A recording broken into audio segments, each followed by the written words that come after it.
this is a panel that that I've been looking forward to for a long time, and we're bringing two different foundations together in one place who have a common mission, and they're going to share, basically both present information to each other that is going to be unique to everybody.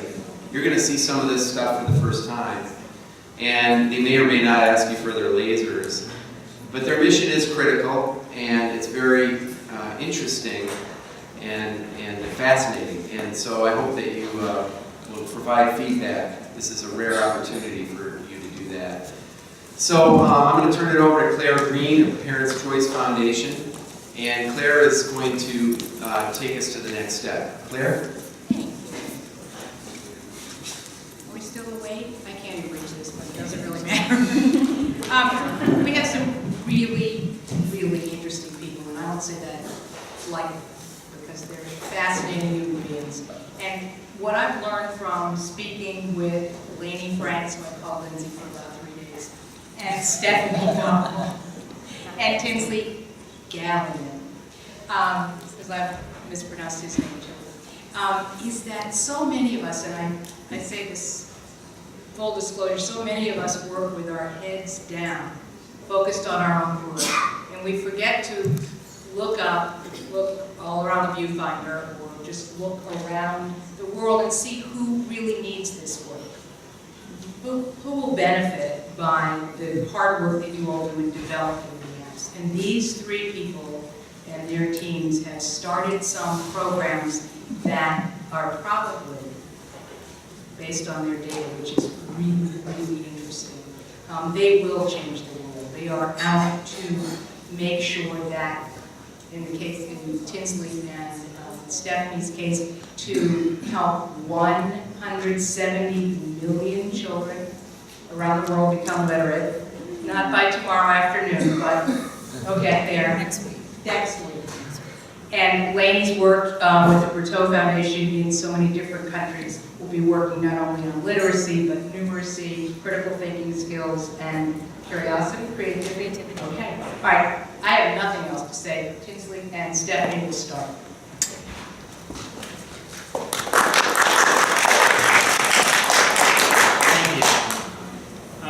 So the Global Literacy Project is a collaboration between MIT, particularly the Media Lab, Tufts University, which Stephanie represents, and Georgia State University. It started a few years ago with an experiment looking at how mobile devices, in particular tablets, could be used in situations where kids have no access to school or access to insufficient school. So I was just going to start off to give you a flavor of some of the people and the environments that we're reaching out to. And just for about 30 seconds, just let you see a bunch of pictures from a few of the sites that we've been to. The second I actually traveled to this summer.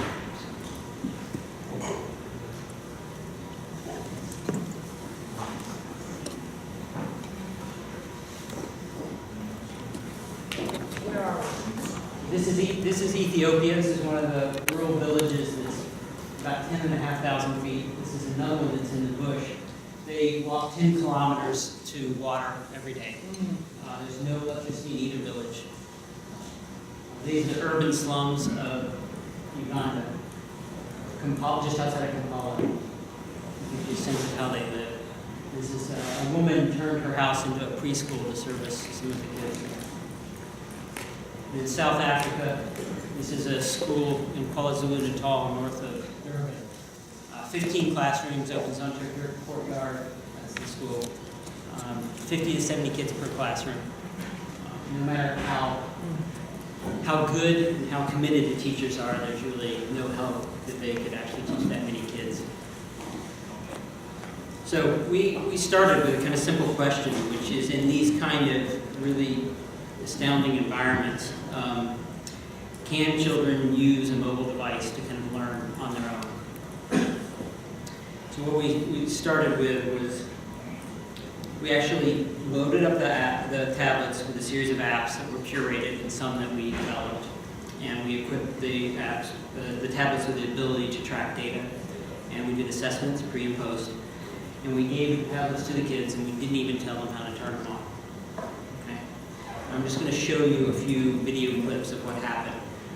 In addition to the international sites, we also have some domestic sites in rural Alabama and Georgia. This first video clip is from Alabama. And this is day one, kids figuring out how to turn it on.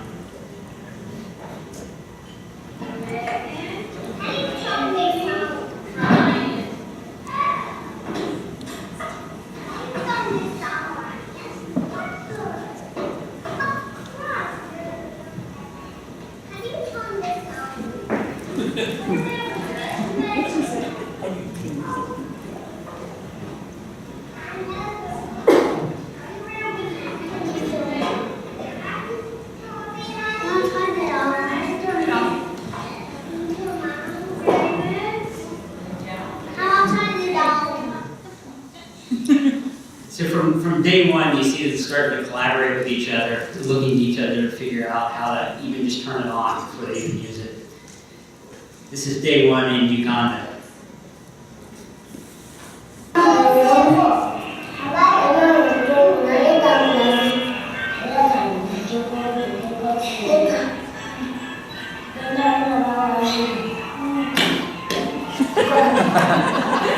That worked. So what's really fascinating about that is that there's that delay between after you push the button before anything comes up on the screen and the kid just happened to swipe the front of the screen twice. Of course, the kid beside him's theory after seeing that was that swiping the screen is how you turn it on. So right off the bat, we see them engaging in this process of creating their own theories and then testing them and finding out they're wrong sometimes and moving on. So 1 week later,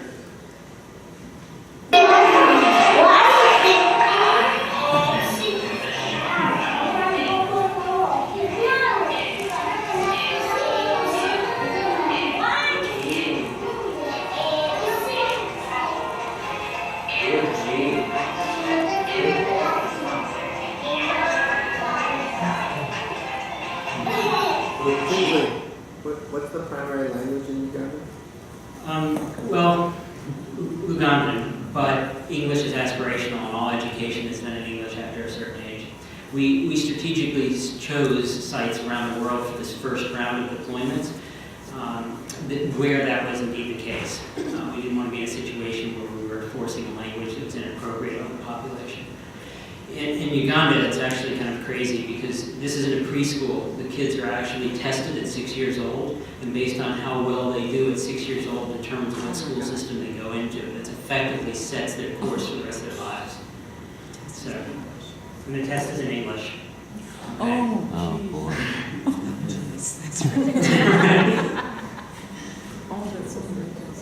So 2 weeks in, right?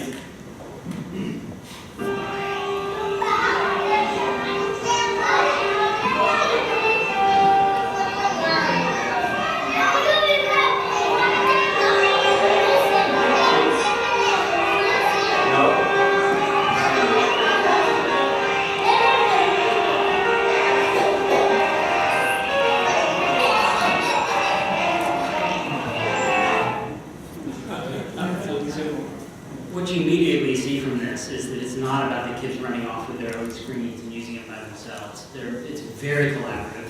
They're constantly reaching over each other's screens. You can actually watch both from our usage data and also from that graphic video that we shoot. You can see one kid in a cluster do something and then it ripples through the crowd as they kind of pass that information amongst themselves. So these very collaborative, exploring kind of environments emerge naturally amongst the kids. It's fascinating. I think we're only beginning to understand how important the kind of social dynamic amongst these kids is to accelerating their learning process. So briefly, this is what the platform kind of looks like. We're talking about a tablet that's in the field. It's instrumented, it's set up so that the only thing you can do with this tablet is the apps we put on it. So there's no way to do anything else with it. Everything else is locked down. Data is constantly collected about what apps they open, how long they spend in them, when they go out of them, and in many cases the apps themselves are instrumented with additional data about what's happening within the apps. That data finds its way back to our servers by one way or another, depending on whether there's a net connection or not.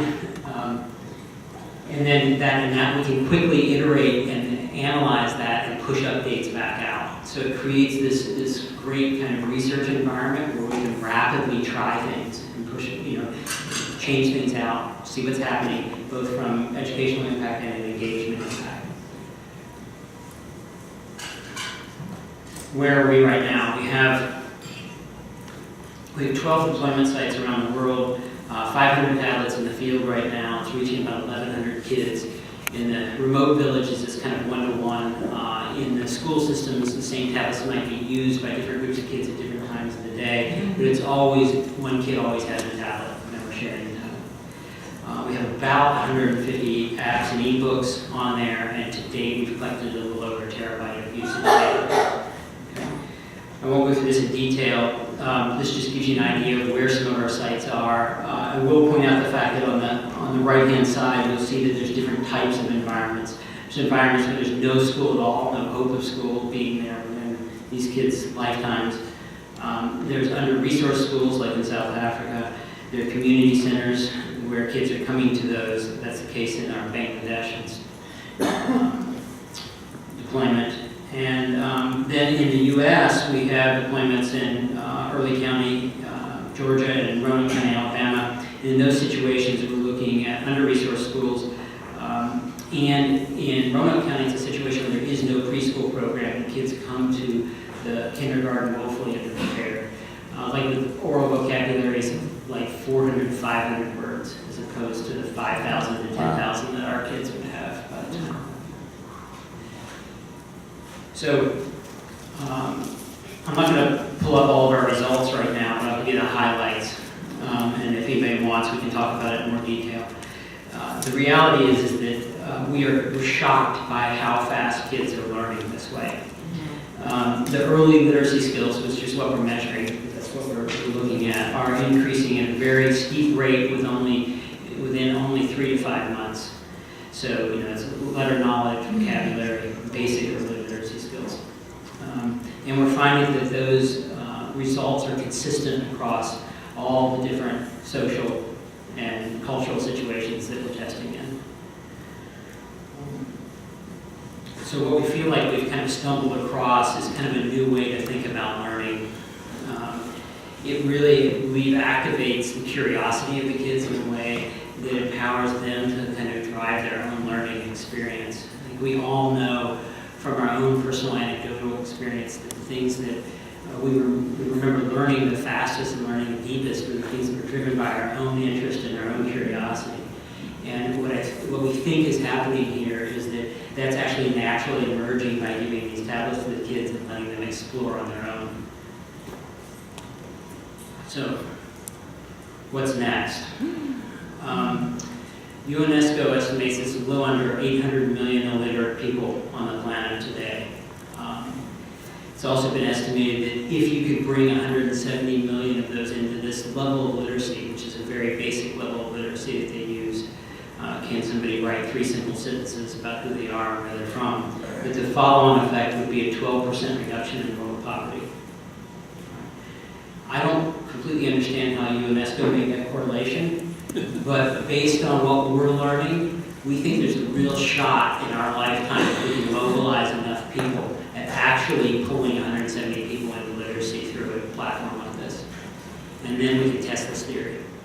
Maybe 12%, maybe 5%, who cares? Right.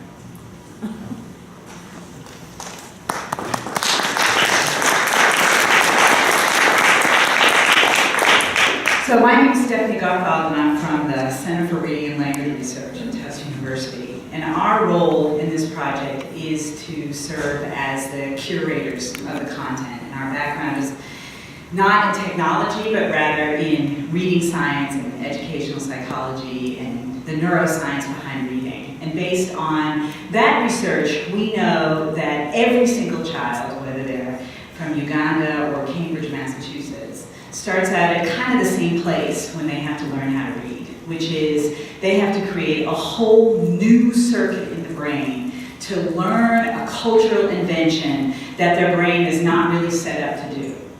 And the key to doing that is to link the visual systems in your brain to this very complex linguistic circuit that's over in, mostly for most of us, over in our left hemispheres, linking up, knowledge about the meanings of words and the sounds of words and how words are structured together in sentences. And this circuit, this knowledge of how this circuit is built in both children who are fluent readers as well as those who have difficulty learning how to read, is what informs the skill areas that we've identified as being absolutely crucial skill areas that need to be covered so that the children that are participating in this project can learn how to read. Now, as I kind of go through these areas, what I'd like you to do in the audience is be thinking about the apps that you've designed. Do they fit into any of these categories? So we know that every child starts the process of learning how to read, or comes to the process of learning how to read, already equipped with a whole batch of vocabulary skills. They have words to match up to the concepts and the ideas that they're surrounded with in their world. Children who've been read to tend to come to this task with a much richer knowledge of language. They know more words, they know more complex sentence types than children who have not gained some familiarity with literate language. That's one reason why we know our kids down in Alabama and in Georgia are coming to this task with a somewhat sparser set of vocabulary, and why it would be incredibly valuable to give them that richer knowledge of language. That kind of rich knowledge of language allows you to, as a reader, start taking apart the sounds in your language, to start manipulating those individual sounds so that you can begin the task of imagining how those individual sounds, like the sound or the sound, can now be mapped onto an alphabet, can now be mapped onto an orthographic system, a system of symbols that are meant to represent the sounds that you have in your language. That actually maps onto a whole nother growth of oral language that happens in children around the middle part of first grade, when they themselves are doing the reading. We see a big jump in terms of kids' knowledge of sentence structure, knowledge of words, which allows them to go into the task of decoding, meaning taking apart ever more complex words, single-syllable words, multisyllabic words, words that are not predictable based upon the sound-symbol correspondence, to then jump to another level of complexity, which is to start tackling the less predictable parts of our alphabet, of the English alphabet. Now, if you could take a second to take out your laser pointers and point to the area that you think your app or your sets of apps would address, that would be great.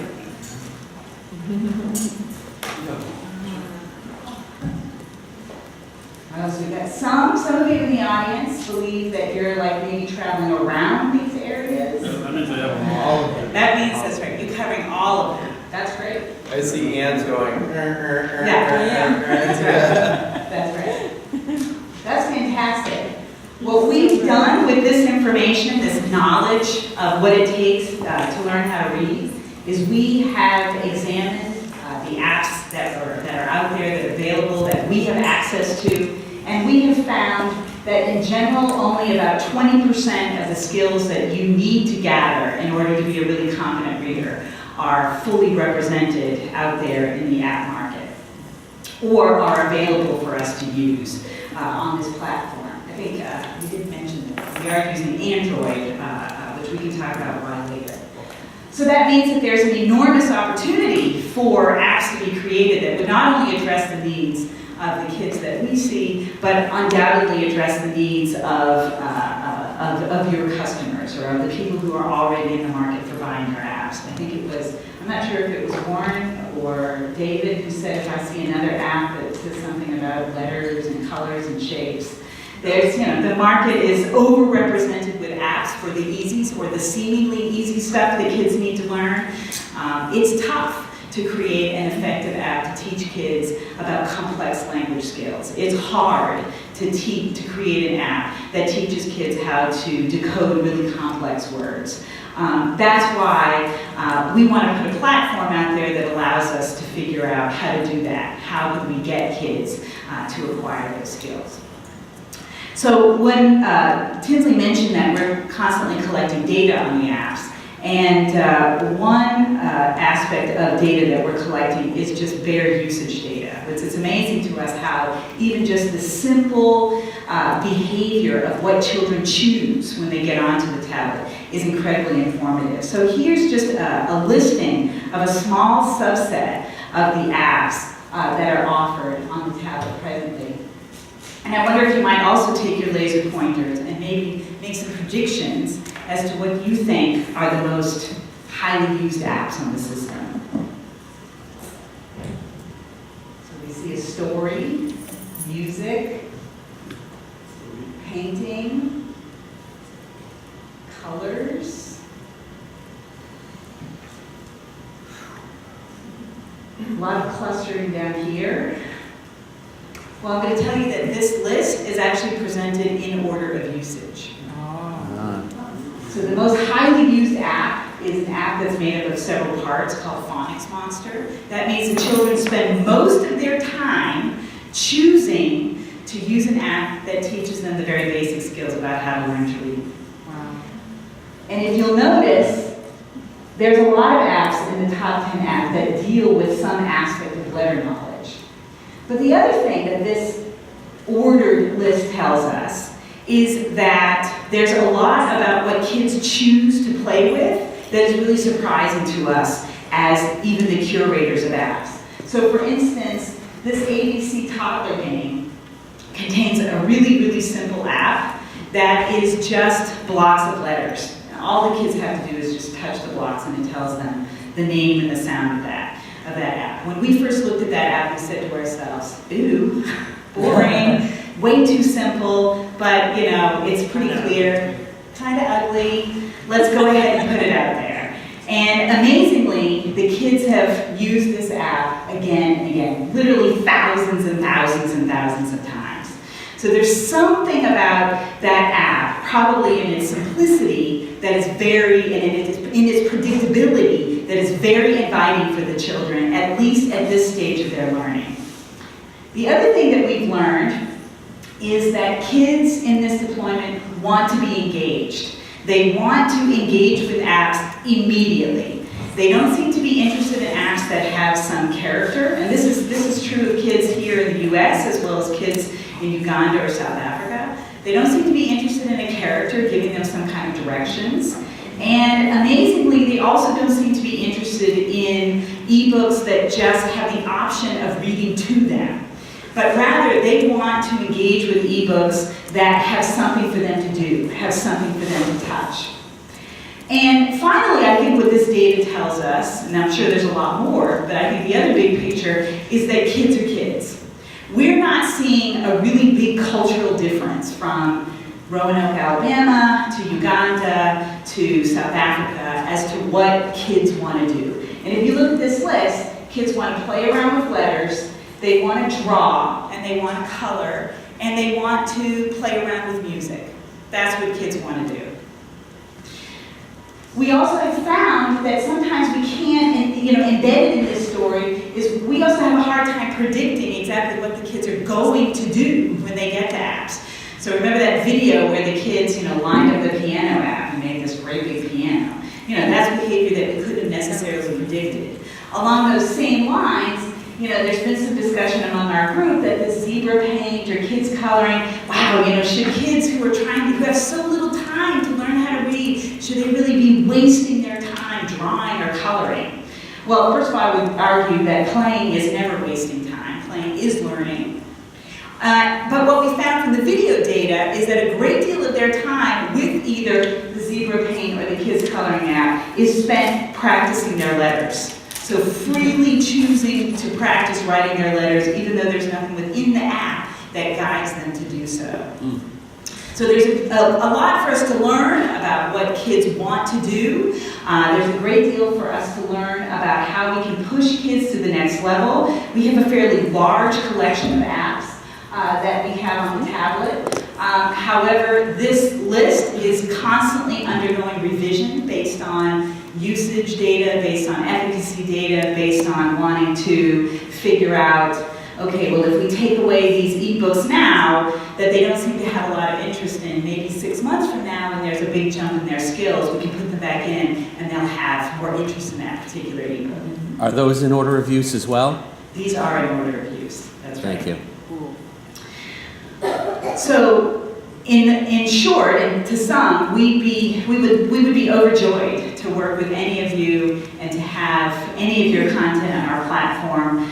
What I've heard here over the last day and a half is some really exciting and engaging stuff that I know that the kids in our various deployment sites would really benefit from. We'd love to work together with you to try to figure out a way that our kids could benefit from your creativity. So here's some information as to how you can either sign up to share and be a content sharer, or if you have any questions, there's our email address, and you can email either Tinsley or I. Thank you.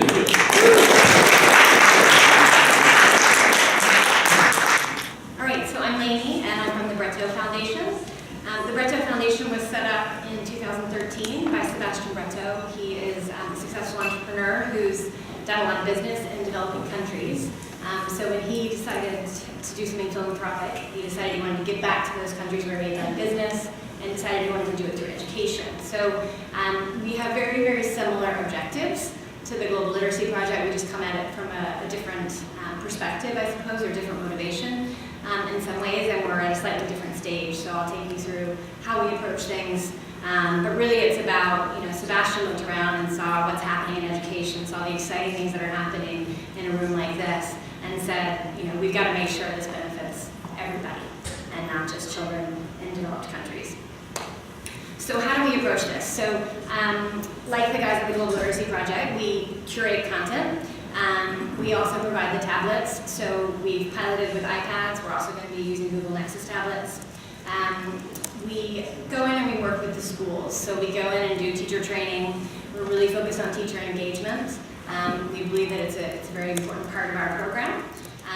We're also very focused on how we can measure our impact.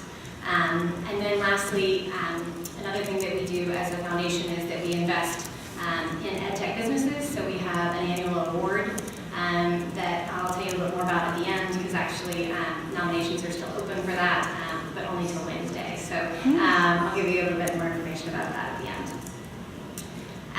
So where are we in our journey to achieve this really big goal? Is we need to prove our program. So we've created some apps, we've piloted the program, and I'll tell you a little bit more about that in a minute. But right now, for the next 12 months, we're really focused on making sure that we have the impact. We want to see the kind of results that these guys have seen with their program. Then we want to figure out how do we make this sustainable, how do we make it scalable. We're already thinking about that, but first we want to focus on making an impact. And we have a very global approach as well. So from a very early stage, we want to go to a few different countries so that we can make sure that we have a program that can work in a few different contexts. So we started out in South Africa. This July, August, we went into 3 different environments in South Africa, 2 different schools in Johannesburg that were low-fee private schools. The right kind of community from a student perspective, but probably not the type of school that's representative, quite different from the places that these guys are going at the moment, where there's quite a lot of structure in the school, really good quality teachers, so it was a good place for us to try it out, where we could get some teachers who would really get on board and give us some great feedback, and then we can share that best practice with other teachers who aren't quite as experienced and don't have the kind of confidence that the teachers we were working with do. We went into a very different environment, though, in a rural environment in the Western Cape in South Africa. It's an after-school center, and it's K through 18. A lot of disabilities driven by alcohol disability from their parents. So quite a different environment, but we took the exact same program in there. And I'll just show you a quick video of what we saw there.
and they compliment me all the time and say, "Do you know some of how it makes they have to bring it up themselves?"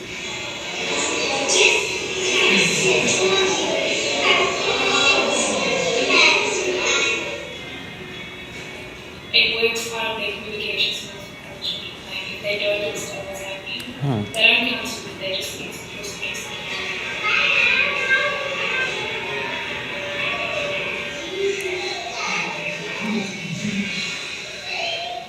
It's more interactive, engaging for them. And they're doing it at their own level instead of the level of the rest of their group.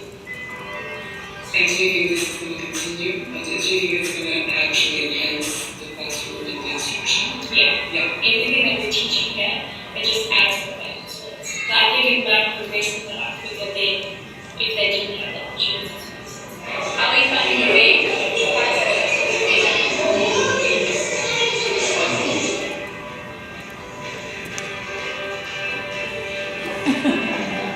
So I'm hoping that eventually also this every teacher will can do that with AI or iPads.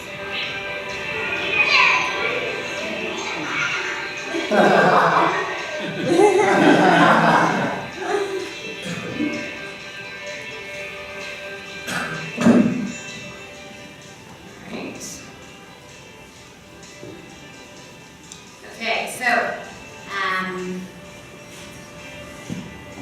I think, you know, we couldn't have scripted that teacher to say all the things that we wanted her to say in any better way, which we didn't do. This is not scripted at all. But just, you know, really the skills that we're looking for, these 21st century skills that we're talking about, the problem solving, the independent approach to it, the collaboration. You know, she didn't talk about their numeracy skills are improving, their literacy skills are improving. It's the behaviors that she's starting to see, and it's making it more endurable for her as a teacher. It's making it a more engaging classroom, and it makes her job more fun and easier. So we're really excited about the results that we've seen so far. So what are our next steps? First of all, we want to set ourselves up to measure our impact. So thanks to Dexter Magic and to Warren for introducing us to these guys. We're talking about how we can work with them. They've obviously gone a long way to figuring out how to track their impact. So we're thinking about how we can use that. And talking with some of our other partners, we're looking at going into Sri Lanka, and the government there and UNICEF there are working on a program to measure creativity and problem solving. So we're talking to them about how they want to measure that, how they want to teach it, and how can we use that. So some of the things that we're looking at, like these guys, assessing the impact on their skills, analyzing the app usage, and then we're doing a lot of teacher and student feedback through surveys and in-person and observation. The next step is that we need to improve our implementation process. We've done 3 schools. We have a lot to learn about how to make it a process so that in 12 months' time, hopefully when we prove the impact, we can really scale it. So getting better, working with schools with no internet access, improving the setup. We've had all sorts of challenges with app stores and geography and getting the content actually onto the devices in the country, which is just really frustrating because the app publishers have given us the content they wanted to get to these kids, but it's just a hassle at the moment. So we've got things like that to work through. We sent a teacher trainer from the UK down to South Africa, and it was really, really valuable. So we need to figure out how we can sustain that, or how can we then train the student and train the teachers at our first set of schools in each country and then have them go out and train. And then we really think it's important to build a network amongst our teachers that are taking part in the program so that they can share best practice. They can upload content to one another, they can upload their students' content and share lesson plans and things like that. You know, we've got to make this easy for the teachers, and they're busy, and they've got to borrow lesson plans. You guys, a lot of people in here have been in the classroom, you know what it's like. So what are we going to do over the next 12 months is we're going to focus on 3 countries. As I mentioned, we want to make sure this is a global program. We started in South Africa. We're going to be expanding in South Africa in January. We're actually going into a couple of schools that are part of the same foundation as where the Global Literacy Project has gone in Durban. So we'll have a really neat way to compare results there. And then we're going to go into Colombia. In February, we're working with Escuela Nueva there, which is a really well-recognized NGO that's doing some great things with rural school environments. And then we're looking at either Sri Lanka or India. At the moment, it's looking like Sri Lanka. Lanka for March in partnership with UNICEF and with the Ministry of Education there. Then the last thing that's really important to us is to continue to evolve our portfolio of apps. And this is obviously an area where you guys can help. So these are some of the apps that we rolled out in South Africa, together with some additional apps that we've identified over the past month, or that our teachers have identified that they want to try out. So there's some fantastic apps here that the teachers are absolutely loving. But already in kind of 3 months, our teachers in South Africa said, yeah, we're ready for more. We need more content. Our most able students are ready for more. They've devoured it. They're ready to go. So we're excited about that, but it's a challenge to keep it coming. So in particular, some of the things that our teachers are asking for. So as I mentioned, we rolled out on iPads, and that was really successful. But we've received a grant from Google, so we have a lot of Nexus tablets, which is so fantastic. It really enables us to reach so many more people in the next 12 months than we could have otherwise. But we need content for it. So we've tried all this great content, a lot of which is available on Android, but not all of it. So we certainly need some additional content for Android. We are primarily operating in English and Spanish, but it's not the first language for a lot of these students. So a limited need for English language skills is important in our apps.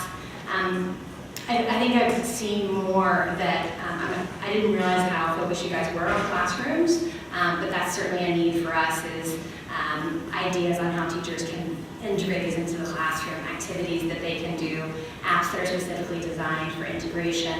Teachers have asked for some sort of a dashboard. I think they feel there's certain apps out there that are for classroom integration that give them too much data. They don't have time to go through all that data. They just want a small bit, a sort of a dashboard where they can look over the child's shoulders, see how they're doing, and see if they need to kind of sit down with them or see if they can keep going.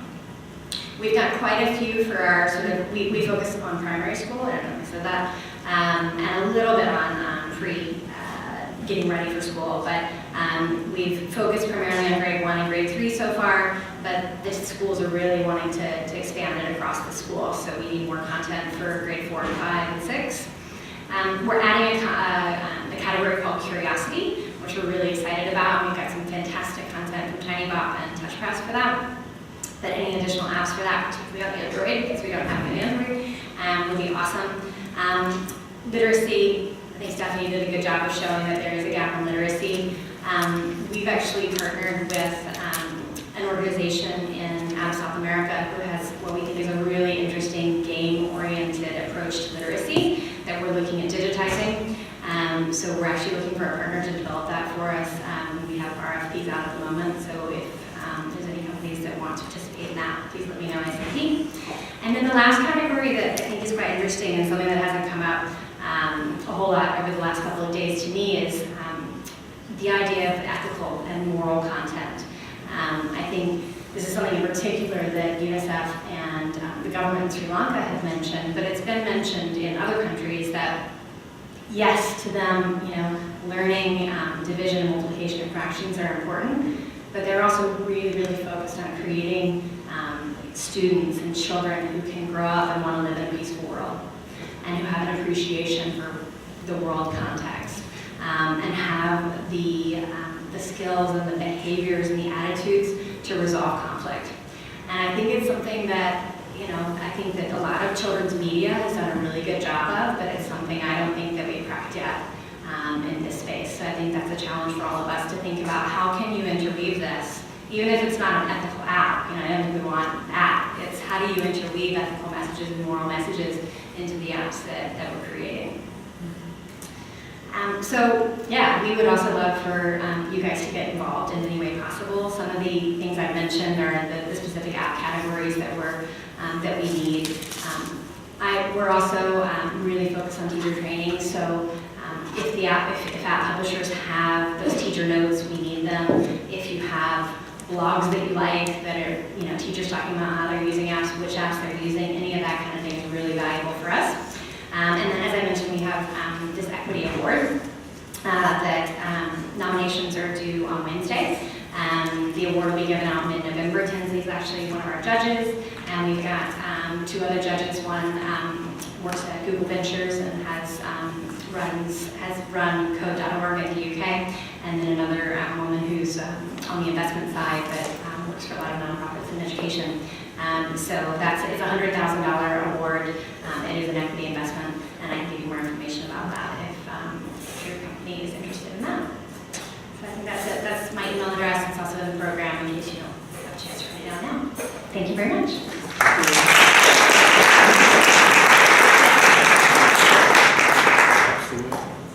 So talk about an invitation. Yikes. Good job. So, questions? There have to be. I have a question about control groups. For either of these programs, are there control groups, and if so, what have the numbers shown thus far in terms of? I mean, Tinsley mentioned significant increases, but I'd love to see that as compared to control groups. Microphone anywhere. So in many of our international deployment sites, we have not yet focused on having control groups per se, but rather felt a real urgent need to get educational content to those children as soon as possible. Many of them, for instance, our kids in Ethiopia, they're not going to have access to a school in their lifetime, so we just need to get some stuff in front of them.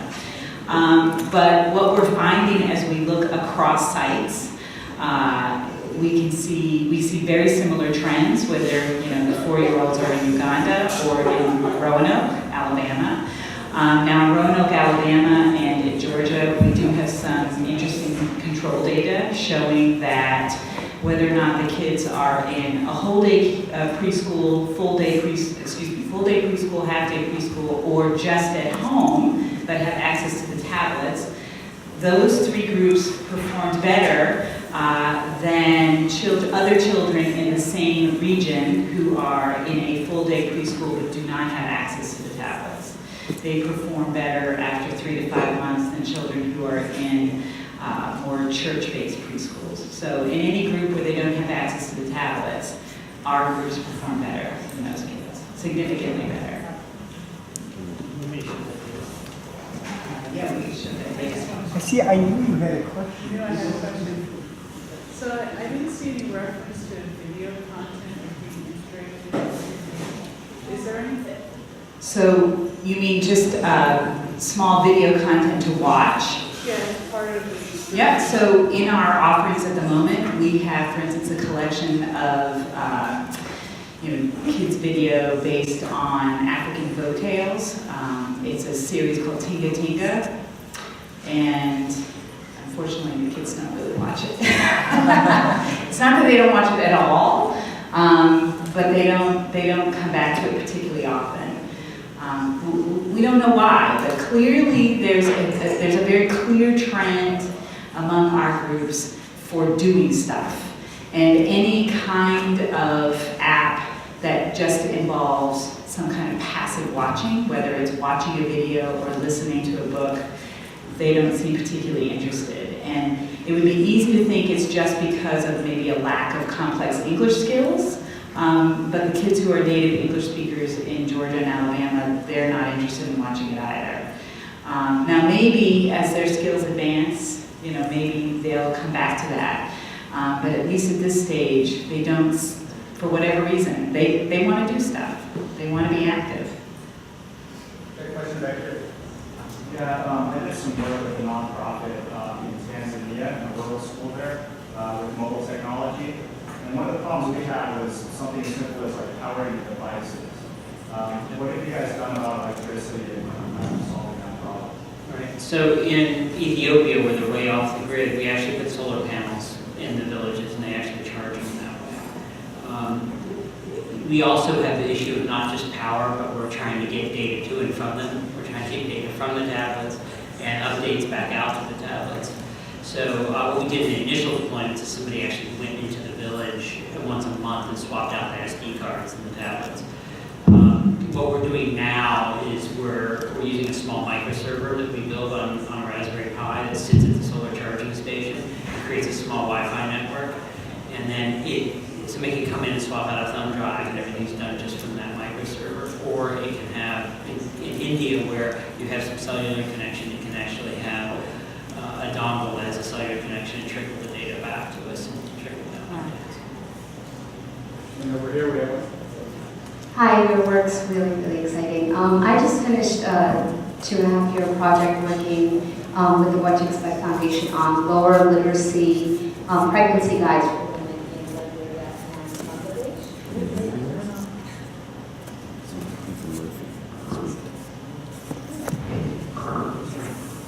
Is it dead? Okay, I'll talk louder. So, one of the sort of grounding theories behind our work, and these are print books that are going to be distributed in curriculum and moms clubs in villages and in urban slums, is that the literacy that a mother, her ability to read and learn to read during this sort of very teachable moment of pregnancy has a measurable impact on her child's success in education, which has been shown in studies. So I'm very curious to know whether you're thinking about or are doing any work involving parents, specifically mothers, in engaging with their children on tablet use, or sort of engagement with the apps, etc. Were you able to hear me? Yes. So we haven't started doing anything yet, but it's certainly part of our plan with engaging the teachers in the community. I'm actually speaking to a group this week that does some work in similar countries that engages the whole family. And just thinking, we don't let the tablets go home with the kids. They stay at the school, but no one's using them after school. So can we create something with the community that brings the family in and brings the parents in to use that technology, and not just to come in and play with them, and maybe we do just let them play with them, or let them engage with the content as well. But this group actually has what sounds like quite an interesting program where the whole family participates in the storytelling. So yeah, all those kind of things are super interesting to us from a community engagement and teacher engagement and school engagement perspective. And we're back over here. Sorry. We collect data on everything that we do, and I was wondering if you've seen things that we've seen, like, are the times of day that kids are most active different in different countries and days of the week? Not so much days of the week, but there's a very big difference in, from country to country, from setting to setting. So the kids in Ethiopia are busy during the middle of the day. They have work to do. And so they tend to use the tablets very, very early in the morning or very late in the evening. So it's also a light source, that's right, where there is no light source. So in the very, very early stages of the deployment, we actually have the tablet set up to take photographs at specific intervals. And what we saw is a lot of little faces, falling asleep on top of the tablets, using them to exhaustion. In our preschool settings like Uganda, the kids have certain times of the day that they use them. So the kids in Uganda, for instance, have an hour a day, or really it's more like almost 2 hours a day that they're using the tablets. The way we have the program set up in Alabama and Georgia is that for each of those groups, in each classroom, there's not only do the kids use the tablets during that 1 hour during instruction time, but there's a Monday group, a Tuesday group, a Wednesday group, and so on and so forth. And the Monday group kids get to take the tablets home on Monday, and the Tuesday group kids get to take the tablets home on Tuesday. So there's an additional batch of hours. We see some very different levels of engagement among the kids, whether they use the tablet, when they're using the tablets during the school day versus what they're doing in the evening. So usage patterns. So for instance, if we track a particular child, what they're doing in school is they spend a lot of time kind of hopping around apps. And then when they take that tablet home, that same child may stick in an app, stay in an app for a longer period of time. So they appear to do much more concentrated work when they're at home, in contrast to what they're doing at school. So yeah, I mean, those kinds of patterns are fascinating, and we are seeing some really informative differences. Hey! Sorry. I was just wondering if you saw common threads between the apps at the bottom of the list, and apps that you see kids getting really bored with. Those ones where you just get engaged for a long period of time, like versus like word wall or whatever's on the opposite end of the spectrum. Like, do you see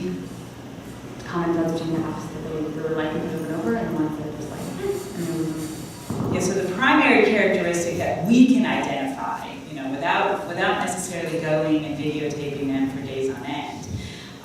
The primary characteristic that we can see is this difference between apps where kids have to do something, or at least it's available to them to do something, like the Zebra Paint or the coloring app, versus more of a passive listening.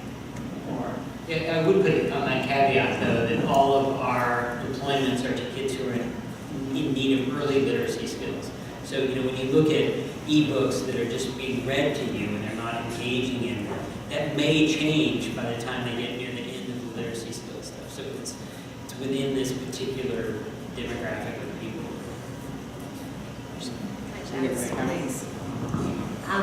So we've heard anecdotally, and I know these guys have mentioned, what I think is quite interesting about, regardless of what the app is, it's that zone of proximal development that how quickly a child can figure out where they should be. And I think, having been a teacher in the classroom, how exciting that is, that it would take me 4 months to figure out where every student was, and even then I couldn't possibly address all of their needs, and that within 15 minutes a child can figure out what's the best app for them, and that's where they want to be, and they can then self-direct. It's really exciting to see that. I was curious what your findings were with regards to collaborative play. Based on the early videos comparing Uganda and the US, it looked like the Ugandan children were much more leaning towards collaborative play more quickly, but I didn't know if that was just the clips that we saw or if you really saw it.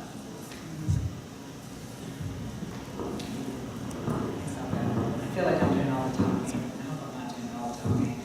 I think that might have been just a circumstance of the clips that you saw. Certainly any of the longer videos that we're looking at, we see that it's amazing how from site to site there's so much collaboration that goes on. You see a little bit of differences between age groups. The younger that the kids are, the more that they tend to engage in kind of side-by-side play. But even as they're playing just side by side, they're looking over each other's tablets, and when they see that somebody's having trouble, or if they're just feeling like they know better, they click over and touch things on somebody else's tablets. And one anecdote in Uganda when we were there this summer, which is something to think about as you're designing an app. We could see from the data that there was one app that they had, kind of a path that they were making lots of errors. And it wasn't until we were in Uganda and could see that there was this batch of 3 or 4 kids who, with clear purpose, were, were not kind of messing around, where they were just making errors, just boom, boom, boom, boom, boom, very quickly through this set of games. And what they were doing to get these is trying to get these 3 tablets to the same error screen. Because they loved the song that was being played on that error screen, and they propped up their tablets then, and they danced a little dance to this, error screen song. What do we take away from that? Don't make errors more attractive than the correct answers. But we see that kind of effect all over the sites, that the kids want to play together, and the groups are, ever evolving and changing. You have kids who get up and go and sit with some other batch of kids, and you have those that for a period of time want to sit and just work by themselves, but then are perfectly fine when somebody comes over and plays with them, and that's really across sites. You do also see tablets periodically being used as weapons, but these are children, so that's bound to happen. But no, there is a real sense of, whether it's from turning it on to working together in the apps, they seem to be motivated to just not even think twice about helping each other out. Even if just 2 seconds before they were smacking their friend over the head with a tablet. 2 seconds later, they'll have them out. It's me again. I could talk with you guys for hours about the data, but it just occurred to me listening to you. I don't know what length the sit-back experience are, but we have data from 4 years that shows that sit-back experiences, particularly particularly music generated ones, that are 1 to 2 minutes in length or less, get played a lot by kids, particularly if they're put into a contextual situation where they learn something and then they get this little video snack. And I wondered how long the ones that they're not looking at are for you, and maybe there's some learnings in our data for you guys. Yeah, that's very possible. I mean, that factor of time is not something that we've looked at, because typically the kids have, opened it up and then closed it back up again. So, that's something we have to look at. That would be really interesting. I'm a bit of an app snob. You know how there's beer snobs, wine snobs. I'm an app snob. I'm also an advisor to the Breteau Foundation for apps, and so I'm very conscious of exporting quality. And I have this personal bias that children, only the best for the young, Walter D. Meyer. And when I saw your list of apps for Android, I shuddered. I mean, I didn't get physically ill, but I was on apps now. I want better stuff on those tablets. As far as I'm concerned, hardware is only as good as the software. And if we go through this extensive effort and export poor pedagogy or weak stuff, it's not the highest quality. When you see some of the quality, and I think we shouldn't even think about platform, but when you look at an app, like the stuff that we've seen, I'm going to just pick one, the human body, that's just, really helps the child understand how that works. That's the stuff that will really get a huge impact. And then you can measure that. Then you've got stuff to measure, valid stuff to measure. And so I was really moved by the one slide you showed, Stephanie, where everybody pointed their dots at those circles. And to me, those dots symbolize the fire, the spark. Each one's a spark. You guys were pointing them. You guys were making those sparks that were going to light up that curriculum grid. And the symbolism of that, I hope you all keep that, because your apps are the ones that will fuel these projects that are incredibly ambitious, but they're at the very beginning. It's a small fraction of the numbers of children who are currently waiting right now. They're waiting for this. So the pipelines are all there, and that's why this is such an important panel. And so I think we should fight for the quality, and I help these guys, help them find a way, and whether it's, let's start figuring out the Android and getting the quality on the Android so it really doesn't matter what the platform is. So that's my opinion. But I couldn't just sit quietly for too much longer being an app snob. What is your deal with publishers and developers? Do you buy them? Do you make a block buy? Do you ask for donations, or what is it? And do you accept everything that people offer if it is donated? Well, to date, for the tests that we've done, we've been lucky enough that we've contacted app developers and they've actually just donated it for use. Right? Now, what happens in exchange for that is we're getting a lot of data, and so there's insights that we can provide back to them if that happens. As for do we accept everything? No. So our criteria is based on, first of all, of course, we can't accept anything that would be inappropriate to put in front of children, and that goes without saying. Of course, there are certain cultural references that would also be inappropriate to put in front of our international audience. But we also don't accept content that's just outright wrong. So, there are ways that you pronounce the English language according to the letters, and there are ways that you don't pronounce that. So, if your app teaches children that the word C-O-W is pronounced Ka'awa, that's not going to make it onto the tablet. But otherwise, I would say we're fairly open because, part of the motivation behind this project is to find out what works and what children learn from, and what children learn from at various stages in their learning progression. And there's a lot that we have to learn about, what is engaging over the long term, what is effective, and what is effective in what way. And so we hope to use this platform not just as a way to reach children, but as a way to really begin to answer those questions. To circle back on Warren's comment, I absolutely agree with him that we want to be able to provide the best content we can for every kid in the world. But there are some things that we're learning that you have to kind of keep in mind, which is that a lot of the material that's produced here in the U.S. is produced with visuals and elements and pieces that are very culturally relevant to us and are irrelevant to them, right? And so in many cases, something that may be inferior but is more relevant to them could have a better impact, right? At the same time, one of the places we visited in India when we were there looking at our sites was a program that was set up for literacy for women. And it was very striking that they had reached out to, I think, 1,000 women, and they had said to their husbands, if your wives can learn the simple 10 digits and know how to use them, and we get them a cell phone. And they all agreed that they would, and 600 of those women over the course of the next 3 months learned just their 10 digits. And that radically changed their ability to find work and to bring money back to their family. So there's a lot of kind of low-hanging fruit that can be done. It doesn't have to necessarily be done at the same standard we would expect it to be done here, that can have a hugely positive impact on some of these communities and some of these people. So along the way of us getting to the point of getting the best apps possible in their hands, there's a lot of good we can do even if we're not there yet.